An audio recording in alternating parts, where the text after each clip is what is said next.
네, 안녕하십니까. 신바람 국어교실의 신바람입니다. 오늘 배울 교재는 꿈틀 중학국어 2학년 1학기. 자, 소설 파트 중에서 사랑 손님과 어머니 배우고 있는 중인데요. 마지막 시간입니다. 자, 페이지는 69쪽 버문단부터 시작하도록 하겠습니다. 자, 저번 시간에 이제 어머니의 내적 갈등이 최고조로 올라가게 되죠. 아저씨로부터 사랑 고백 편지를 받고 나서 어머니는 굉장히 심한 내적 갈등에 빠지고 기도를 할 때 시험에 들지 말게 하옵시고를 반복하면서 오키를 의아하게 만들었습니다. 그리고 어린이 서술자의 한계가 곳곳에서 드러났고요. 그럼 바문단부터 시작하도록 하겠습니다. 요새 와서 어머니 하는 일이란 참으로 알 수가 없는 노릇입니다. 어떤 때에는 어머니도 퍽 유쾌하셨습니다. 밤에 때로는 풍금도 타고 또 때로는 찬송가도 부르고 그러실 때에는 나도 너무 좋아서 가만히 어머니 옆에 앉아서 듣습니다. 그러나 가끔 그 독창은 소리 없는 울음으로 끝을 맺는 때가 많은데 그런 때면 나도 따라 울었습니다. 소리 없는 울음으로 끝났다. 왜 소리 없는 울음? 내적 갈등 때문에 그렇죠. 내적 갈등. 어머니가 내적 갈등을 하는 이유는 왜 그런가? 아저씨에 대한 마음은 있죠. 마음이 있는데 사회적인 제도 때문에, 관습 때문에 그런 거죠. 과부가 재혼하는 것을 좋은 시선으로 봐주지 않기 때문에 그 사이에서 갈등하는 것입니다.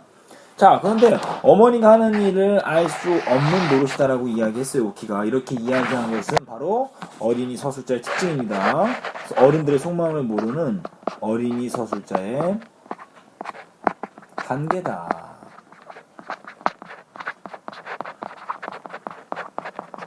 자, 계속해서 읽어볼게요. 그러면 어머니는 나를 안고 내 얼굴에 돌아가면서 무수 입을 맞추어 주면서 엄마는 오키 하나면 그뿐이야. 응, 그렇지? 자, 이게 뭡니까? 이게 어머니의 다짐이에요. 어머니의 다짐. 뭐를 통한? 오키에 대한 사랑으로 아저씨의 사랑을 포기하려는 겁니다. 어머니의 다짐이죠. 이를테면 이것은 복선이 되는 거죠. 아저씨의 사랑을 포기하려는 겁니다.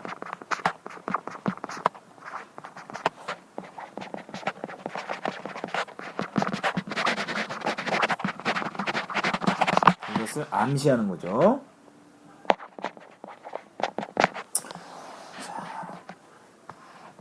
하시며 언제까지나 우시는 것이었습니다. 어떤 일요일날, 그렇죠. 그것은 유치원 방학을 하고 난 이튿날이었어요. 그날 어머니는 갑자기 머리가 아프시다고 예배당회를 그만두었습니다. 내적 갈등 때문에 그렇겠죠.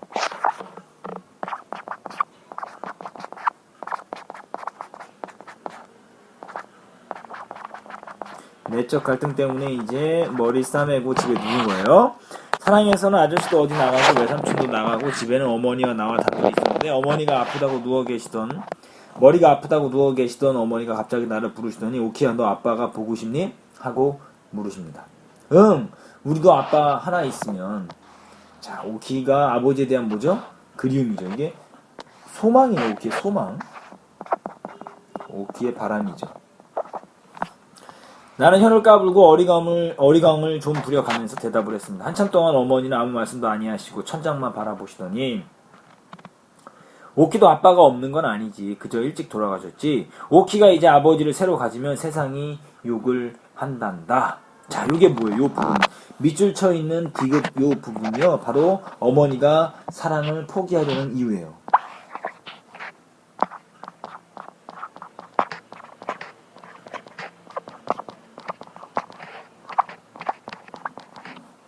포기하려는 이유.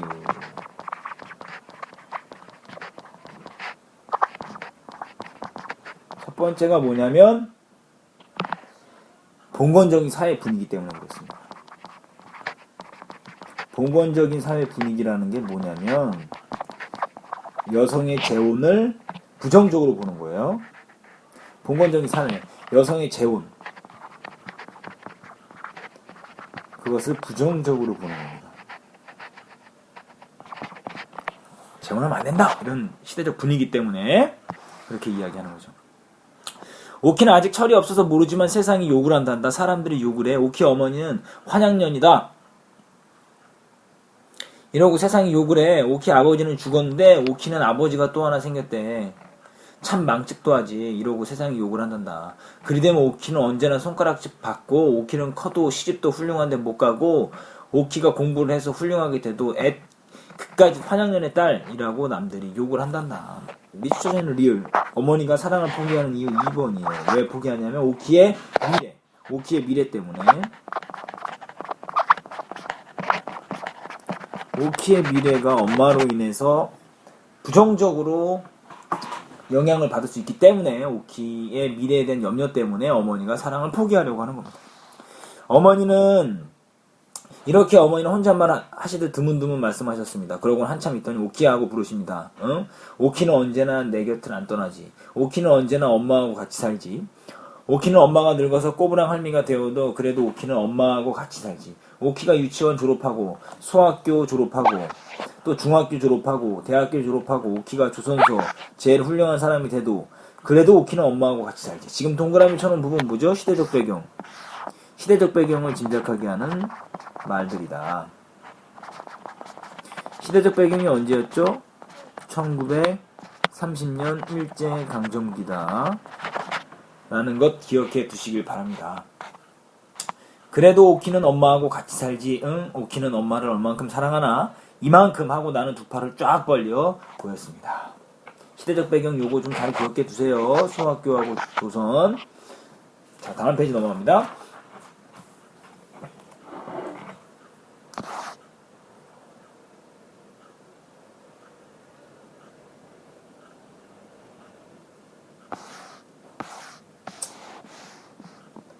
얼만큼, 그만큼 언제나 오키는 엄마만 사랑하지. 그리고 공부도 잘하고 그리고 훌륭한 사람이 되고 나는 어머니의 목소리가 떨리는 것으로 보아 어머니가 또 울까봐 겁이 나서 엄마 이만큼 하면서 두 팔을 쫙쫙 벌렸습니다. 그래.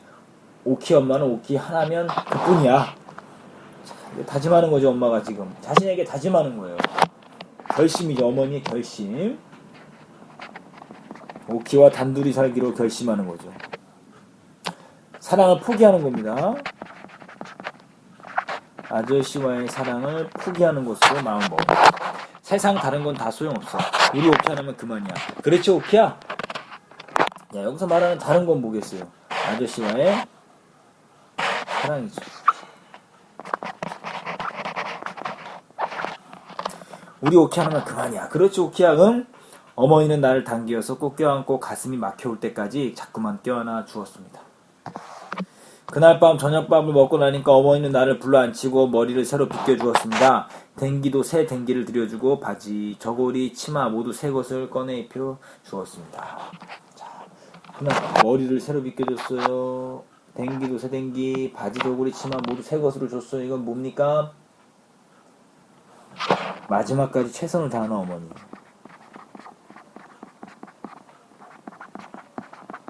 마지막까지 아저씨에게 정성을 다하는 거죠.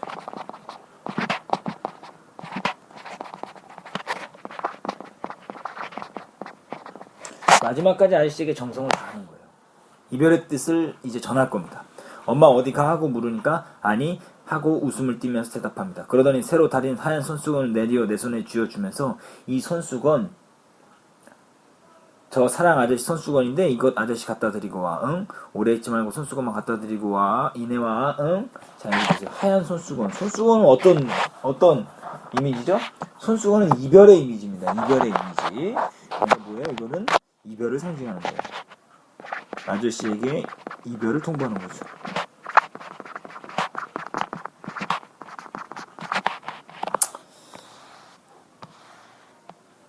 손수건을 들고 사랑으로 나가면서 나는 접어진 손수건 속에 무슨 발각하는 종이가 들어있는 것으로 생각되었습니다만은 그것을 펴보지 않고 그냥 갖다가 아저씨에게 주었습니다. 종이는 뭐죠?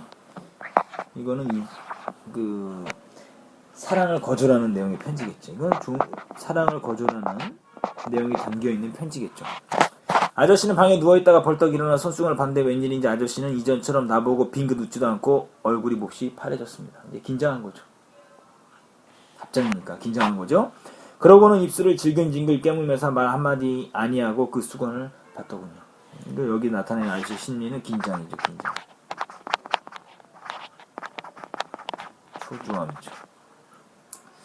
나는 어째 이상한 기분이 들어서 아저씨 방에 들어가 앉지도 못하고 그냥 되돌아서 가만히 죄송합니다. 방에 들어가 앉지도 못하고 그냥 되돌아서 안방으로 돌아나왔지요. 어머니는 풍금 앞에 앉아서 무엇을 그리 생각하고 있는지 가만히 있더군요. 나는 풍금으로 가서 가만히 그 옆에 앉아 있었습니다. 이윽고 어머니는 조용조용히 풍금을 타십니다. 무슨 곡조인지는 몰라도 구슬픈 곡조예요. 자, 이게 뭐예요? 풍금을 탄다. 어머니가 풍금을 탄다. 자, 풍금을 타는 이유는 뭐죠? 이제는 슬픔을 달래주는 거예요. 어머니의 슬픔을 달래주는 소재다.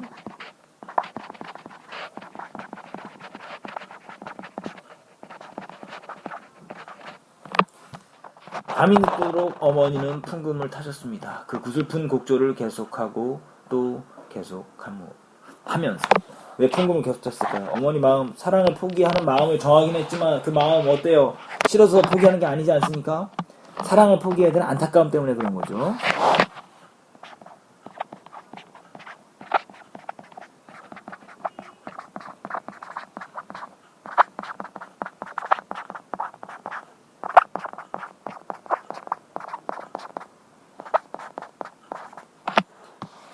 그래서 절정 부분의 소주제를 살펴보시면요. 어머니는 아저씨의 편지를 받고 갈등하던 끝에 편지를 받았죠. 사랑을 포기하기로 결심하고 그 뜻을 담은 하얀 손수건을 오기편에 전했다. 다음 페이지 넘어가도록 하겠습니다. 요 부분 다음에 이제 좀 생략된 부분이 있습니다. 생략된 부분이 있는데요. 그 생략된 부분 선생님이 좀 이야기해주고 이어서 저문단 시작하도록 하겠습니다. 어머니의 편지를 답장을 받은 아저씨는 어머니와의 사랑을 포기하기로 마음을 먹고 이제 떠납니다. 마지막으로 아저씨는 오키에게 인형을 선물하고 어머니는 남아있는 삶은 달걀을 다 삶아서 마지막까지 정성을 다하죠. 그리고 나서 엄마가 뒷동산에 올라가자고 말하면서 실은 아저씨를 배웅하기 위해서 뒷동산으로 올라가게 됩니다. 자, 그 상황인데요. 저문단 갑니다. 나는 인형을 안고 아저씨가 준 인형입니다. 이건 아저씨가 준 선물이에요. 아저씨의 선물이죠.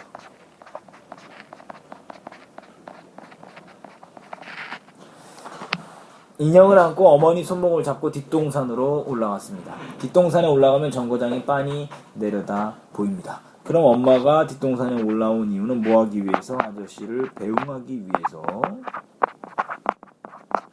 올라갔다라는 것을 알 수가 있습니다. 엄마, 저 정거장 봐. 기차는 없네. 어머니는 아무 말씀도 없이 가만히 서 계십니다. 사르르 바람이 와서 어머니 모시 치맛자락을 산들산들 흔들어 주었습니다. 그렇게 산 위에 가만히 서 있는 어머니는 다른 때보다 더 한층 예쁘게 보였습니다. 저편 산모퉁이에서 기차가 나타났습니다. 자, 모시치맛자락이라 그랬죠? 모시치맛자락이라 그랬으니까 계절적 배경은 뭐죠? 모시를 입을 때는 여름입니다. 계절적 배경은 여름임을 알 수 있죠. 나는 좋아서 소리쳤습니다. 기차는 정거장에서 잠시 머물더니 금시 삑 하고 소리를 지르면서 움직였습니다. 기차가 떠난다. 기차가 떠난다. 모든 갈등이 뭐 하는 거죠? 해소되는 거죠. 갈등 해소예요. 아저씨가 떠나는 거니까. 하면서 나는 손뼉을 쳤습니다. 기차, 손뼉을 쳤다라는 건 상황과 어울리지 않죠, 사실은. 지금 어머니하고 아저씨하고 지금 완전히 그 헤어진 상황인데. 오키의 천진난만한 행동이죠.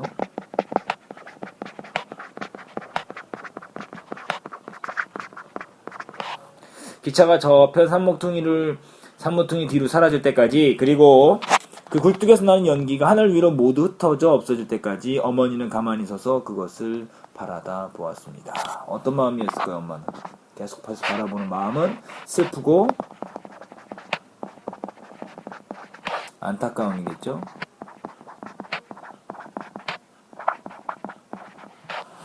뒷동산에서 내려오자 어머니는 방으로 들어가시더니 이때까지 늘 열어두었던 풍금 뚜껑을 닫으십니다. 풍금 뚜껑을 닫는 건 마음 정리를 하기 시작했다 이거죠. 다시 마음을 닫는 거죠. 마음 정리 1번.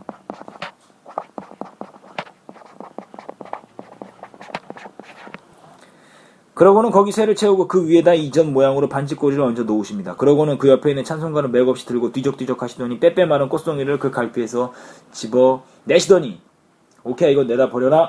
마음 정리 2번. 하고 그 마른 꽃을 내게 주었습니다. 그 꽃은 내가 유치원에서 갔다가 어머니께 드렸던 그 꽃입니다. 그러자 옆대문이 삐걱하더니 달걀 사서 하고 오는 달걀 장수 노파가 달걀 광주를 이고 들어왔습니다. 이젠 우리 달걀 안 사요. 달걀 먹는 이가 없어요. 마음 정리 3번. 어머니의 목소리는 맥이 한 푼어치도 없었습니다. 자, 왜요? 어머니의 마음은 지금 슬프니까 그런 거죠. 나는 어머니의 이 말씀에 놀라서 때를 좀 써보려 했으나 석양에 빤히 비친 어머니 얼굴을 볼 때 그 용기가 없어지고 말았습니다. 그래서 아저씨가 주신 인형 귀에다가 내 입을 갖다 대고 가만히 속삭였습니다. 예, 우리 엄마가 거짓불이 썩 잘하느나 내가 달걀 좋아하는 줄 잘 알면서 먹을 사람이 없대누나 때를 좀 쓰고 싶다만 저 우리 엄마 얼굴 좀 봐라. 어쩌면 저래도 새파래졌을까? 아마 어대가 아픈가 보다라고요. 자, 이것도 뭐예요? 어린이 서술자의 한계죠. 어머니의 속마음 알아요? 몰라요? 모르죠. 그러니까 이렇게 이야기하는 거죠. 어린이 서술자의 한계, 어머니의 마음을 헤아리지 못하는 거죠. 어리기 때문에 그런 거예요. 나빠서 그런 게 아니라요. 자, 결말 부분의 소주제. 아저씨가 어머니의 편지를 받고 떠나자 어머니도 아저씨에 대한 마음을 정리한다라는 것.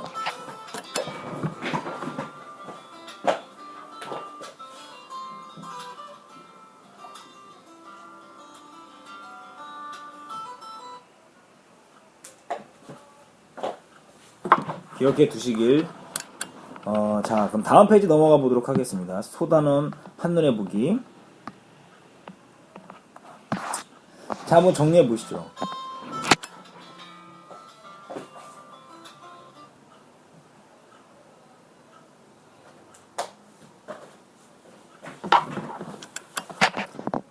(72쪽입니다) 자, 특징 부분을 좀 살펴보도록 하겠습니다. 특징 부분에서는 시간의 흐름에 따라서 이야기가 전개됐고 어린아이의 말투를 사용해서 친밀감을 주고 부드러움을 준다. 그리고 어린아이를 서술자로 해서 어른들의 사랑을 아름답고 순수하게 꾸몄다라는 거 잘 기억해 두시길 바라고요. 시점은 나가 등장하기 때문에 1인칭 무슨 시점이죠? 관찰자 시점이다. 네, 안녕하세요.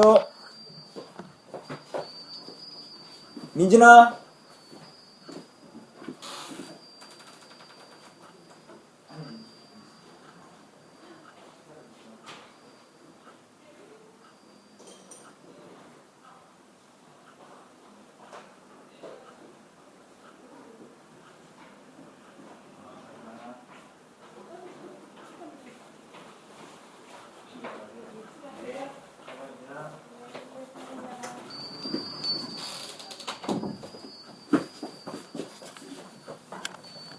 (1인칭) 이어서 하도록 하겠습니다. 1인칭 관찰자 시점이다.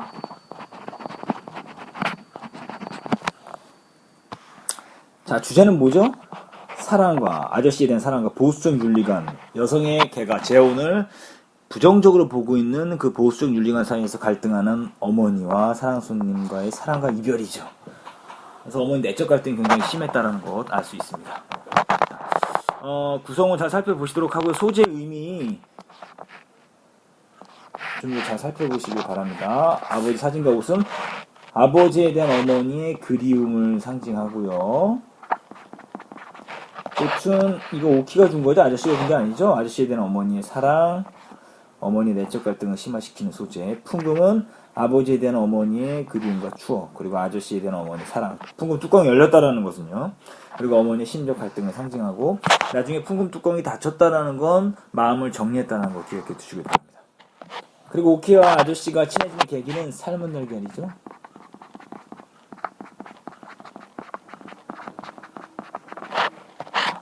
친해지는 계기가 되고요. 아저씨에 대한 어머니의 관심, 그리고 아저씨에 대한 어머니의 마지막 정성, 그리고 하얀 종이, 그리고 하얀 봉투는 어머니나 아저씨 애정이죠. 그리고 어머니의 내적 갈등을 최고조로 만드는 소재다라는 거. 최고조. 하얀 손수건은 아저씨와의 사랑을 포기하는 어머니의 마음, 이별을 상징한다는 거 기억해 두시기 바랍니다. 이 작품의 서술자는 오키죠. 6살만 여자아이. 자, 그러기 때문에 활발하고 천진난만하고 순진하지만 나이가 어리기 때문에 아저씨와 어머니 사이에서 일어나는 일을 정확하게 파악하지 못한다. 그래서 어린이 서술자의 한계가 있었다. 근데 그걸로 인해서 우리가 얻을 수 있는 효과가 있었습니다. 자, 꼭 기억해 두십시오. 시험 문제 잘 나오는 부분인데요. 서술자를 어린이로 설정한 이유와 그 효과는 어머니 아저씨의 사랑을 통속적인 이야기가 아닌 순수하고 아름다운 이야기로 꾸며냈고, 그리고 독자들은 서술자가 미처 파악하지 못한 내용을 추리 상상하면서 읽을 수 있다라는 것. 그래서 인물의 심리나 행동을 잘못 추측해서 독자에게 웃음을 나타내고 독자는 상상하게 만들고 순수하게 꾸몄다라는 거 잘 기억해 두시기 바랍니다. 오늘로써 사랑손님과 어머니 다 끝났습니다. 자, 오늘 배운 부분 다시 한번 복습하시고요. 특히 이 부분, 소단 한눈에 보기 이 부분은 여러분들이 오마이노트로 정리하시고요. 문제는 소단어 확인평가까지 하셔서 77쪽까지가 여러분들이 해야 될 부분입니다. 자, 오늘도 공부 열심히 하느라 감사하고요. 다음 시간에 더 열심히 합시다. 오늘 수업 마치도록 하겠습니다. 감사합니다. 소년이여 야망을